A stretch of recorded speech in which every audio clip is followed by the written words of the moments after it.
Now, I went to Canning Town today and spent a few hours at Johnny Eames's fantastic gym. It's not just a throwback gym. It could actually be the original. It might be more original than the originals. It's a 3-ring centre of excellence in the middle of a paper recycling plant and a dump and a few engine shop. It really is part of the land that time forgot. It's a great place. I love it. Now, the best and probably the busiest gym in the country is a title. It hasn't officially been given, but I'm going to give it to it because I think it is. Now, fighters from all over and all camps were busy there when I was there this afternoon. In the middle of it was Jimmy Tibbs, the veteran's veteran. I sat with Jimmy for a long chat. I'll play the second part next week, but this is part 1 of a long life in boxing. I started by asking Jimmy how and when he got into boxing. I was 11 years of age. I went to West End Boys Boxing Club in the East End. I won my first schoolboy title there for West End Boys Boxing Club. I was 12 years of age, and that was at Shoreditch Town Hall. Was that the Londons or the Nationals? The finals? That was the Nationals, wow. The finals, and I'll never forget that day because I was in the 7 stone category then, and in the finals. And I boxed a boy named Peter McCann from Liverpool. Yeah, he went on to be a good pro. Pro in the same gym as I was. Yeah, is that right? Yep, with Terry Lawless. You're 12 then, did you keep bumping into him at different years after that? Never saw him until he turned pro. Yeah, never saw him until he turned pro. That's really strange, that, because like certainly a lot of fighters now, like young ones, they'll meet each other, you know, they'll be in the same, teams. I heard about him, he was doing 1 or 2 things, but he finished up coming down to Terry's gym. But the point I want to make, when I went to the finals on my own, my dad was coming up there on the night with his friends and that.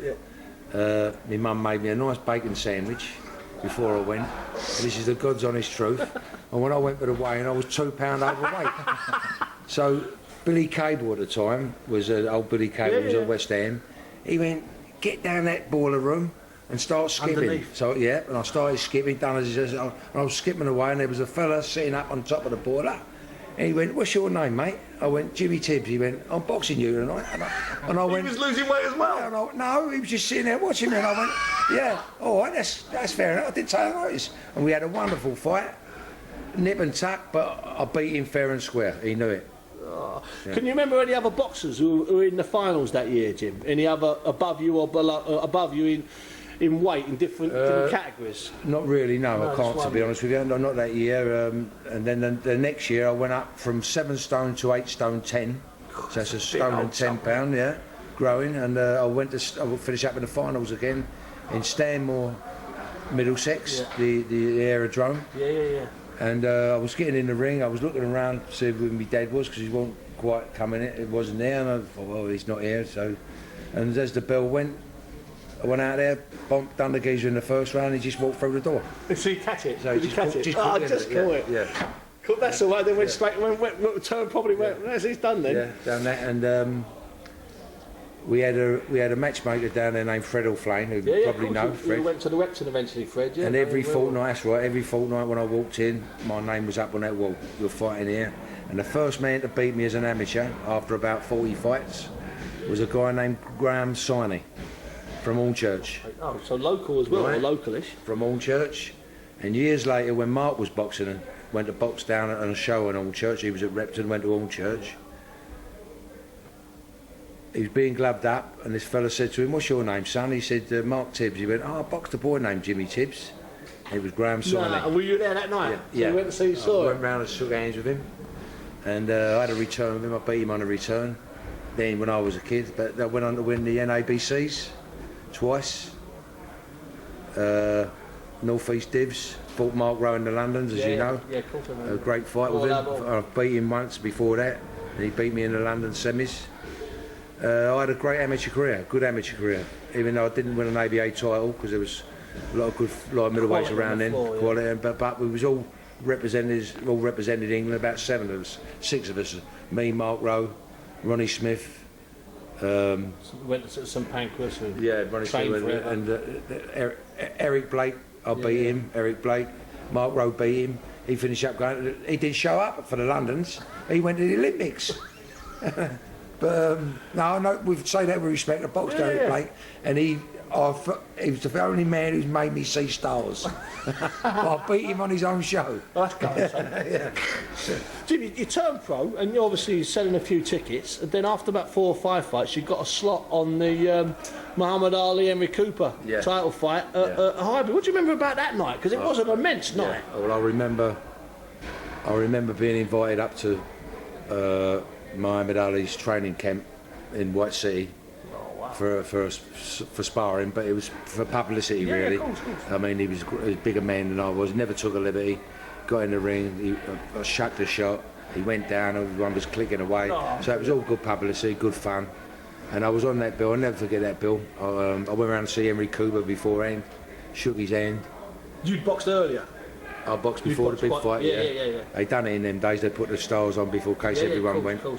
Well, I'm not saying I was a star, but they're up and coming proteges. Like, but I remember sitting in the dressing room, and Harry Levine was come walking through in a lovely dinner suit on, and I stood up to shake his hand, and he went, "Sit down, son.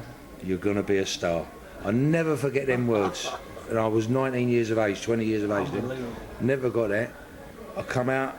The first round, I boxed Tom Calderwood's, Chip Calderwood's brother, and he caught me. I slipped over in the first round. I was even watching the fight. I watched Johnny Kramer fight there with Johnny Prish. They were slipping all over the place, and I thought I started cutting me boots because he had leather boots then.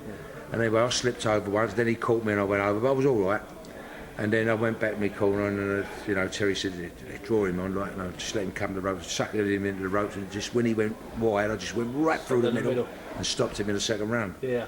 So I had a good night. I went down. Mickey Duff said, "That's better." He said, "When you go down and get up and stop him, he looks better." He said, because Mickey Duff was the man then, I've got my dad's programme from that night with your circle round your name, second round. Yeah, second round. Where did you watch then the Ali Cooper fight from? Were you ringside off in the tunnel? Whereabouts did you watch it from? I can't actually think now, but I'll probably watch it from the ringside, because I remember all the stars there. And there were stars as well, weren't there? Elizabeth Taylor, Richard Burton, and lots of movie stars. It was a wonderful night. You don't appreciate it till it's gone. Yeah, good point. Yeah, till it's gone. And Jim, you ended your career with only a couple of losses. Then you decided to. How soon after ending your career did you start working? I ended my career on a win, actually. Yes, I know you ended on a win, but you had just 2 losses. You had in I had all 2 your losses. fights, Well, I boxed a guy named and Terry Lawless was a very good manager, but he said to me years later when I started training these fighters, "We've all come on a lot since Jim. We all make mistakes." All See, I was turned over when I turned pro. I turned pro as a light heavyweight, weighing 11. 12 stone top whack. Ouch. Right now, and this is no excuse. This is fact. This is fact. I was boxing big guys, 13.5 stone, and knocking them out. Right? Maybe they couldn't fight that much, but I was knocking them out. They thought I was going to be big because my dad was big, my brothers were big. So in them days, thought I was going to grow into an heavyweight. Yeah. I mean, I had a big middle page spread in the boxing news one day about Tibbs and Cooper. Yeah. It sounds ridiculous now. I mean, when I see Henry Cooper now, look at him. When I fought Johnny Old, he beat me in my first loss. If he walked in there now, he said, he's coming down from 13.5. I'm going up from 11. He outboxed me. Yeah. So, right, and so that was it. And I boxed. What made the crunch really turn me to go down to middleweights was when I got knocked out by Guinea Roger. He was too big. I sparred hundreds of rounds with that guy, but it was always a war. I always come out, but I had to dig in. I had to grip my teeth and grind him down. To get through the sparring. To get through the sparring. And then when they said, like, my opponent fell through, do you fancy Guinea Roger? I didn't realise it was a replacement. Yeah, replacement. You fancy Guinea Roger? A fighter never says no. No, of course not. And you can't ask a fighter. You should never ask a fighter. I'm not blaming me management or anyone else. I took it.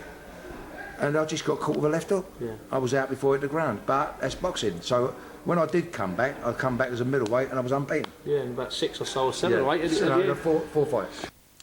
That was Jimmy Tibbs talking to me today. Now, next week, Jimmy talks about the years at the Royal Oak with Terry Lawless, the nights with Nigel Benn, and that night with Michael Watson. And also he talks about his other fighters, modern fighters, including Billy Joe Saunders and Kevin Mitchell. That's next week. And also I've got an interview next week with Kevin Mitchell. Fantastic stuff there from Jimmy. I was delighted to sit down with him today, and he was in a good mood because it's no good sitting with someone, they're looking at their watch.